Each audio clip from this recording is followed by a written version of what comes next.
السلام علیکم۔ رمضان المبارک کے آخری عشرے میں اعتکاف کرنے کی بہت بڑی فضیلت ہے۔ نبی کریم صلی اللہ علیہ وسلم نے فرمایا کہ جو شخص رمضان المبارک کے آخری عشرے میں اعتکاف کرتا ہے تو اللہ رب العزت اس کو 2 حج اور 2 عمروں کے برابر اجر و ثواب عطا فرمائے گا۔ اس کے علاوہ بے شمار فضائل موجود ہیں، لیکن چونکہ آج کی اس ویڈیو میں میں آپ کو بتانے والا ہوں کہ عورت کس طریقے سے اعتکاف کے لیے بیٹھے گی، کیا مسائل ہے، تو میرا موضوع یہی ہے، اس لیے میں اس پر بات کروں گا۔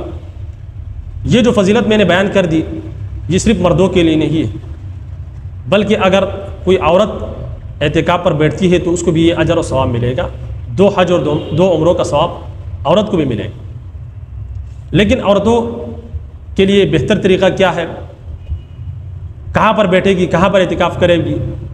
جس طریقے سے مرد مسجد کے اندر اعتکاف کرتے ہیں تو اسی طریقے سے عورتیں اپنے گھروں کے اندر جہاں پر وہ نماز ادا کرتی ہے وہیں پر وہ اعتکاف کے لیے بیٹھے گی۔ اور اعتکاف سے پہلے چند شرائط ہیں جو شرائط پوری کرنا ضروری ہے، وگرنہ اعتکاف ادا نہیں ہوگا۔ سب سے پہلی شرط تو یہ ہے کہ اپنے شوہر سے اجازت لیں۔ اگر شوہر نے اجازت دی تو اعتکاف پر بیٹھے، اگر شوہر نے اجازت نہیں دی تو آپ اعتکاف پر نہیں بیٹھ سکتی، کیونکہ شوہر کے حق کو ادا کرنا یہ آپ کے اوپر فرض ہے، جبکہ اعتکاف پر بیٹھنا یہ سنت ہے۔ تو اس لیے شوہر سے اجازت لے کر بیٹھیں۔ اگر شوہر نے اجازت دے دی تو آپ بیٹھ سکتی، اگر نہیں دی تو آپ نہیں بیٹھ سکتی۔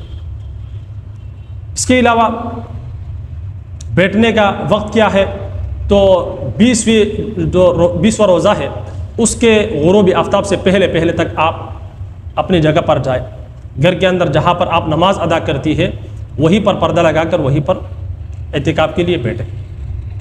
اب جب اعتکاف پر بیٹھ گئے تو آپ کے لیے ضروری ہے کہ آپ کا جسم بھی پاک ہو۔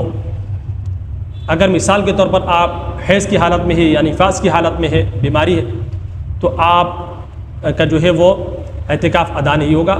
تو اس لیے وہ عورتیں اعتکاف میں بیٹھنے سے پہلے سوچیں کہ ان 10 دنوں میں ان کے بیماری کے ایام تو نہیں آ رہے۔ اگر بیماری کے ایام ان 10 دنوں میں آ رہے ہیں تو بہتر یہ ہے کہ آپ اعتکاف میں نہ بیٹھیں، کیونکہ آپ کا اعتکاف پھر ٹوٹ جائے گا۔ اور اعتکاف کے لیے چونکہ روزہ ضروری ہے، مثال کے طور پر اگر عورت بیٹھ گئی اور روزہ نہیں رکھا تو بھی اعتکاف ادا نہیں ہوگا، اس لیے یہ شرط بھی ہے کہ روزہ بھی ہو۔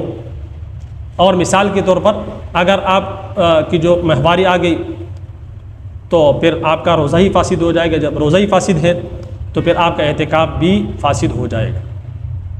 اس کے علاوہ جب اعتکاف پر بیٹھ جائے تو پھر بغیر ضرورت کے، بغیر شرعی عذر کے آپ اعتکاف سے باہر نہیں جا سکتی۔ عذر کیا ہے؟ مثال کے طور پر آپ واش روم جا رہی پیشاب کے لیے یا غسل کے لیے، وضو کرنے کے لیے، یہ شرعی عذر ہے۔ اس کے علاوہ باہر جانا، اگر باہر چلے گئے اعتکاف گاہ سے بغیر کسی عذر کے تو آپ کا اعتکاف فاسد ہو جائے گا۔ اور اس کے علاوہ گھر کے کام کاج بھی آپ نے نہیں کرنے۔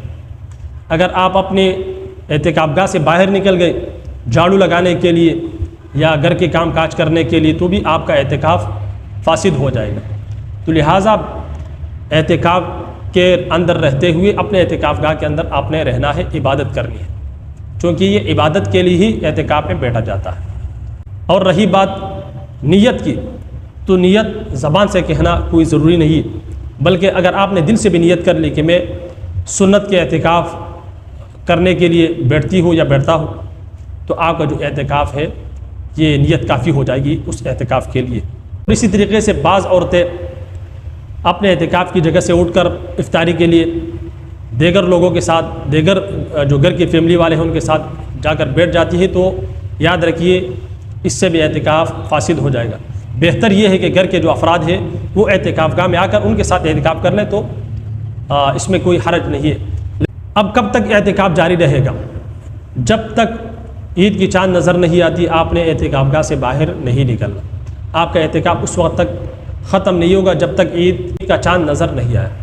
جس طریقے سے شادی شدہ عورتیں اعتکاف پر بیٹھ سکتی ہے، اسی طریقے سے جو کنواری لڑکیاں ہیں وہ بھی اعتکاف پر بیٹھ سکتی ہے، اور اسی طریقے سے نابالغ لڑکی بھی اعتکاف پر بیٹھ سکتی ہے، بشرطے کہ اس کو پاکی ناپاکی کا علم ہو یعنی کہ وہ سمجھدار ہو۔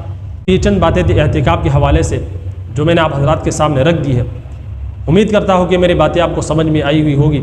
ویڈیو اگر آپ کو اچھی لگی تو اس کو آگے زیادہ سے زیادہ شیئر کریں اور ہمارے اس چینل کو بھی سبسکرائب کریں۔ اجازت دیجیے، السلام علیکم ورحمۃ اللہ وبرکاتہ۔